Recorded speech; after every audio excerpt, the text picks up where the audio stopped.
भगवद गीता का गुप्त ज्ञान बाई स्वामी श्रील प्रभुपाद। पहला, भगवान श्री कृष्ण सर्वोच्च परम सत्य हैं, पूर्ण पुरुषोत्तम भगवान हैं तथा समस्त कारणों के कारण हैं। भगवान की परिभाषा वेदों की इस सूक्ति में दी हुई है। यह ब्रह्मांड उनके द्वारा तथा उन्हीं से प्रकट है और वे ही इसके सृजन, पालन तथा संहार का नियंत्रण करते हैं। वे इस असीम विविधतापूर्ण विराट जगत तथा असीम आध्यात्मिक आकाश बैकुंठ दोनों ही के कारण हैं। वे शाश्वत दिव्य साकार परम पुरुष हैं। निर्विशेष ब्रह्म उनके शरीर का तेज मात्र है। वे अद्वैत सत्य हैं।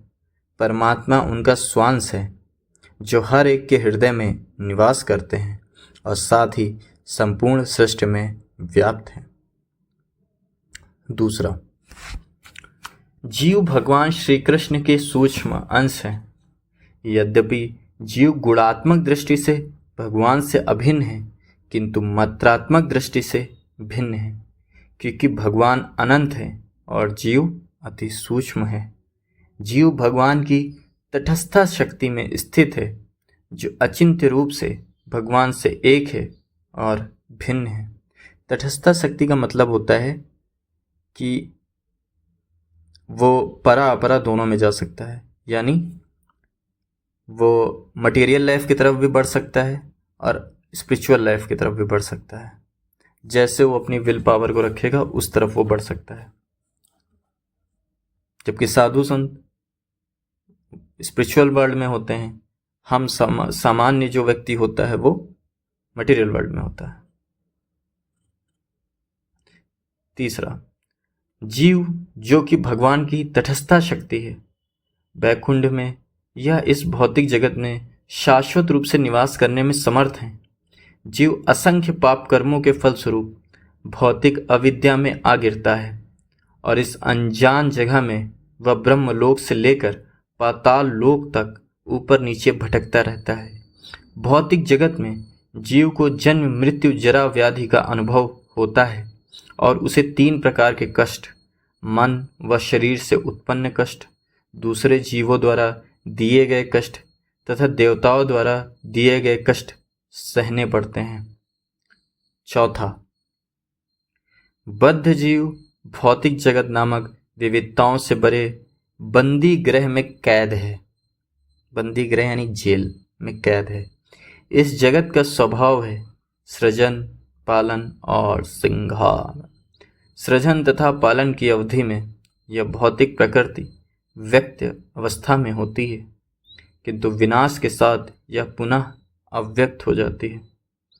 इस तरह यह लौकिक मायामय संसार भगवान की अपरा शक्ति है, क्योंकि कभी तो यह व्यक्त रहती है और कभी अव्यक्त। पांचवा, भगवान की इस व्यक्त तथा अव्यक्त बहिरंगा शक्ति के अलावा भी एक अन्य जगत है जो दिव्य है और आध्यात्मिक रूप से विविधता युक्त है। यह असीम दिव्य आकाश बैकुंठ कहलाता है और यह शाश्वत होता है। यह सदैव व्यक्त रहता है, कभी अव्यक्त नहीं होता। इस तरह इसमें सृजन तथा संहार नहीं होता। छठा, बद्ध जीव अपनी पहचान इस माया रूपी भौतिक प्रकृति से करते हैं और इस पर गर्व करते हैं तथा परम भगवान के विषय में जानने की तनिक भी परवाह नहीं करते। वे महाकाली, चंडी तथा दुर्गा के नामों से प्रसिद्ध भगवान की माया शक्ति द्वारा नियंत्रित होकर उसके त्रिताप रूपी त्रिशूल द्वारा भेदे जाते हैं। ये आसुरी जीव काली या महामाया की मोहमयी शक्ति द्वारा दास बना लिए जाते हैं। वैदिक शास्त्रों का सार श्रीमद् भगवद गीता बद्ध जीवों के उद्धार के लिए ही रची गई है। श्रीमद् भगवद गीता का सावधानी पूर्वक अध्ययन करने से जीव भगवान के चरण कमलों को ग्रहण करता है और भौतिक जगत के कष्टों के चक्र से मोक्ष पा लेता है। 7वां, बद्ध जीव भौतिक रोग, जन्म, मृत्यु, जरा तथा रोग से पीड़ित है। जब यह कष्ट असह्य हो जाता है तो वह सहायता ढूंढता है। अल्पज्ञ लोग निर्विशेष मुक्ति की राह अपनाते हैं और अपने लक्ष्य पूरा करने के लिए कठिन तपस्या करते हैं। जैसे योगी लोग होते हैं जो हिमालय पे चले जाते हैं, है ना। भगवत भक्त इन मुक्ति कामियों से श्रेष्ठ है। याद रखिए, जो भक्त होता है वो कभी मुक्ति की कामना नहीं करता है, वो हमेशा दास अनुदास की भावना रखता है।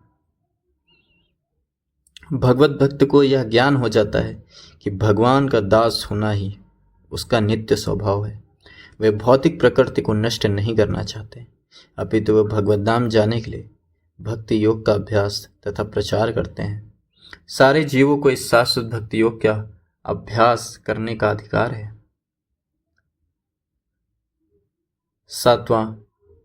8वां, महत्तत्व यानी भौतिक प्रकृति 24 अवयवों के रूप में प्रकट होती है। अब ध्यान से सुनिएगा कि हम लोग जो मटेरियल वर्ल्ड हैं इसमें किस तरह से प्रकट होते हैं। अव्यक्त तत्व, मिथ्या अहंकार, बुद्धि, मन, आकाश, वायु, अग्नि, जल, पृथ्वी, शब्द, स्पर्श, रूप, स्वाद, गंध, कान, त्वचा, आँखें, जीभ, नाक, पेट, हाथ, पाँव, गूदा, जननांग। ये वो पॉइंट्स हैं जिनसे हम मटेरियल वर्ल्ड में आदान प्रदान करते हैं।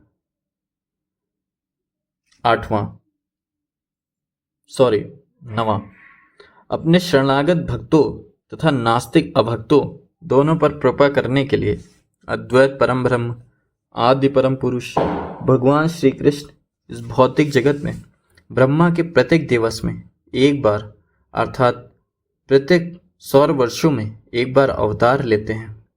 वे अपने भक्तों की रक्षा करते हैं और नास्तिक असुरों का वध करते हैं और इस तरह इन नास्तिक असुरों को कष्टदायक या दूसरे शब्दों में निर्विशेष मुक्ति प्रदान करते हैं। दूसरी ओर श्रीमद् भगवद गीता परम भगवान की प्रेममयी भक्ति के माध्यम से मुक्ति की शिक्षा देती है। प्रामाणिक गुरु की शरण स्वीकार करना इस प्रेममयी सेवा को पाने का एकमात्र उपाय है। गुरु की पूजा किए बिना परिश्रम करने वाले लोगों के सारे प्रयास व्यर्थ सिद्ध होते हैं। 10वां, प्रामाणिक गुरु के शरण न लेने वाले मूर्ख जीव निश्चित रूप से अनाथ हैं। गुरु के मार्गदर्शन बिना ये धूर्त अपने को पंडित मानते हैं। इसी भ्रांति के कारण ये ईश्वर की पूजा मनुष्य के रूप में तथा नश्वर मनुष्य की पूजा ईश्वर के रूप में करते हैं। 11वां, पूर्ण पुरुषोत्तम भगवान षट ऐश्वर्यों से युक्त हैं और वे किसी संप्रदाय, संगठन या देश की संपत्ति नहीं हैं। वे हर एक के लिए उपलब्ध हैं। वे सबके उद्धारक तथा परम पिता हैं। वे इस जगत में हर जीव को मुक्ति प्रदान के लिए प्रकट होते हैं। इसलिए उनका संदेश श्रीमद् भगवद गीता सब जगह तथा सारे लोगों पर लागू होता है। इसका सर्वत्र प्रचार करना चाहिए। भगवान के संदेश का प्रचार करने वाले भाग्यशाली जीव भगवान को सर्वाधिक प्रिय हैं। 12वां, भगवान की माया शक्ति द्वारा नियंत्रित मूर्ख असुर अपनी भौतिक योजनाओं की शेखी बघाड़ते हैं। एकमात्र श्रीमद् भगवद गीता ही उनके अज्ञान के कठोर कवच को भेद कर उनमें सत्य जगा सकती है। ये पॉइंट बहुत इम्पॉर्टेंट है कि कैसे जो है सामान्य व्यक्ति उसे लगता है कि मैं अपने स्वार्थ अनुकूल अपने चीज़ों को प्लान कर रहा हूँ, अपने करियर को प्लान कर रहा हूँ, अपने प्रमोशंस को प्लान कर रहा हूँ, है ना, कैसे धंधा आगे बढ़ेगा, कैसे और पैसा कमाया जा सकता है, और अच्छे घर बनाए जा सकते हैं, और प्लाट्स लिए जा सकते हैं, और गाड़ियाँ खरीदी जा सकती हैं, और संबंध, महिला के साथ संबंध बनाए जा सकते हैं। वो इन्हीं सब चीज़ों से, यही सारी योजनाएं उसके मन में हर समय चलती रहती हैं, और उसका मन इन्हीं योजनाओं के चक्कर में फंसकर वो भौतिक जीवन में लिप्त रहता है। और इससे क्या होता है कि उसे लगता है कि उसका माइंड उससे ये कहता है कि तुम बहुत अच्छा कर रहे हो, स्वार्थ बहुत अच्छा है, बुद्धि बहुत अच्छी है, लेकिन असल बात तो ये है कि जब वो भगवत गीता पढ़ेगा तो उसे लगेगा आज तक मैं जिसको स्वार्थ कह रहा था वो स्वार्थ तो है ही नहीं। असली स्वार्थ तो परम भगवान को जानना है, असली स्वार्थ तो दास बनना है, असली स्वार्थ तो भगवान के नाम का भजन करना है, असली स्वार्थ तो इस संसार से छुटकारा पाना है। 13वां, भगवान के भक्तों को एकजुट होकर शक्तिशाली प्रचार द्वारा ऐसे मूर्खों को बताना चाहिए कि उनकी तथाकथित योजनाएं सफल नहीं हो पाएंगी, क्योंकि उन्होंने जिस नींव पर अपने सपनों के घर बनाने की योजना बनाई है वह वस्तुतः मृत तृष्णा है। वह केवल एक फिल्म है, वास्तविकता तो अन्य है। वास्तविकता तथा सत्य के लोक में ले जाने के लिए जो जानकारी चाहिए वह भगवत दर्शन पत्रिका में उपलब्ध है।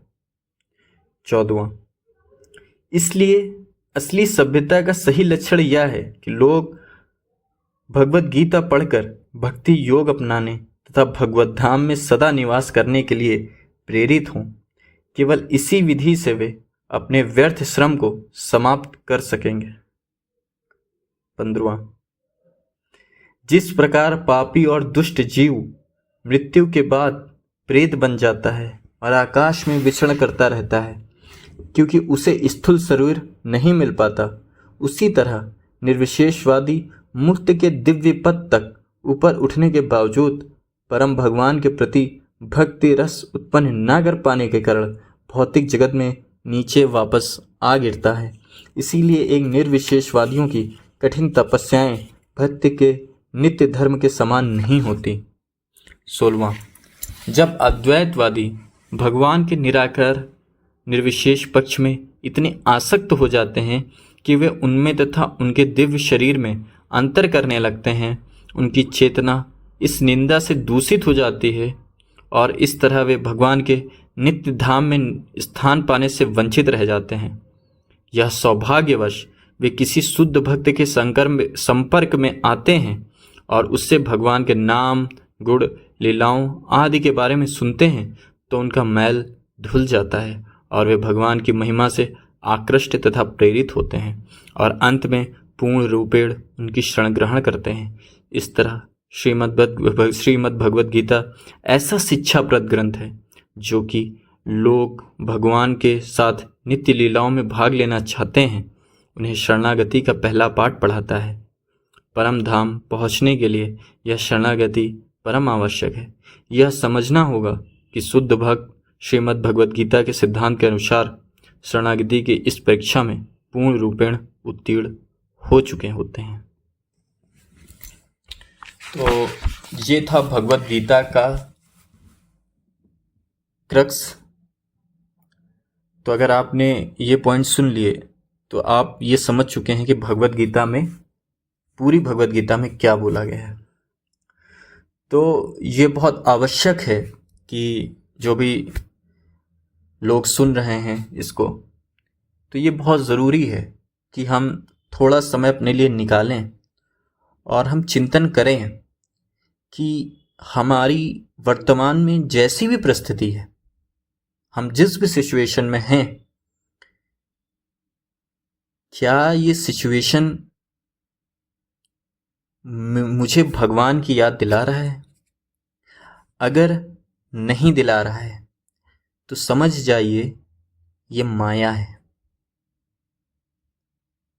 ये माया है जो आपको नए नए योजनाओं में, नए नए प्लान में बार बार ला रही है, भगवान से दूर कर रही है। और इससे होगा क्या? इससे होगा ये कि आप, जैसा प्रभुपाद जी बोलते हैं, आप उस जेल में कैद रहेंगे जिसमें हमारे कईयों पीढ़ियां कैद रहीं।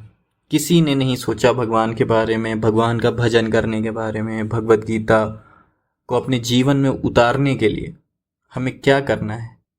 किसी ने नहीं सोचा कि हमें गुरु से दीक्षा लेनी है, हमें दास बनना है, हमें जीवन में सिर्फ सुख नहीं बल्कि आनंद को प्राप्त करना है। और प्रभुपाद जी, जैसा आप लोग मुझसे जुड़े हैं तो आप जानते होंगे, प्रभुपाद जी हमेशा बोलते हैं कि संसार में सुख दुख कुछ नहीं है। इस संसार में दुख है बट सुख नहीं है। क्योंकि दुख क्या है? क्योंकि भगवान बोलते हैं कि ये संसार जो है दुखालय ही है। जब दुखालय है तो इस दुखालय में आप कैसे लाखों रुपए कमा के सुख प्राप्त कर लेंगे? ये अज्ञान है, इसीलिए प्रभुपाद जी इसको ज्ञान बोलते हैं। देखिए, जिसने शास्त्र नहीं पढ़े हैं वो अपने जीवन भर हाथ पैर मारेगा कि मैं अभी करोड़ कमा लूँ, 2 करोड़ कमा लूँ, घर बनवा लूँ, शादी कर लूँ, बच्चे पैदा कर लूँ, है ना। वो हाथ पैर मारेगा क्योंकि उससे शास्त्र नहीं पढ़े, उसको सच नहीं पता है जो हमारे ऋषि मुनि, जो हमारे गुरु बता के गए हैं। उसको सच नहीं पता कि ये दुखालय है, यहाँ तुम कुछ भी कर लो तुम्हें दुख ही मिलना है अंततः। तो जब यही होना है तो इतना हाथ पैर क्यों मारना है? प्रभुपाद कहते हैं हम जिस भी परिस्थिति में हैं, हमारा अगर भोजन अन्न हमें मिल रहा है तो हमें बहुत हाथ पैर मारने की ज़रूरत नहीं है। हमें बस ये सोचना है कि हम भगवान से कैसे जुड़ पाएं, हम भगवान की सेवा कैसे कर पाएं। ये इम्पोर्टेंट होता है। आप अपनी चीज़ें करिए, आप अगर संसार में हैं संसारिक चीज़ें करिए, लेकिन उसके साथ आप भगवान को लेकर चलिए, भगवान के नाम को पकड़िए, भगवान के जो दास हैं उनके संपर्क में आइए। नहीं तो ये पूरा जीवन निकल जाएगा और अंत में फिर हमें क्या ही हमारी गति होगी, ये हम सब लोग जानते हैं। प्रभुपाद हमारे जीवन में मार्गदर्शन जो लाए हैं इसको हम लोग ज़रूर सुने, जाने और अपने जीवन में लाने का प्रयास ज़रूर करें। सिर्फ ये बुद्धि को डोपामाइन देने वाला ही ना साबित हो। मुझे उम्मीद है कि आप लोगों को ये जो प्रभुपाद जी ने बोला है वो अच्छा लगा होगा। आप सबका बहुत बहुत धन्यवाद। अगर आप कुछ विचार साझा करना चाहें तो बिल्कुल कमेंट कर सकते हैं। धन्यवाद।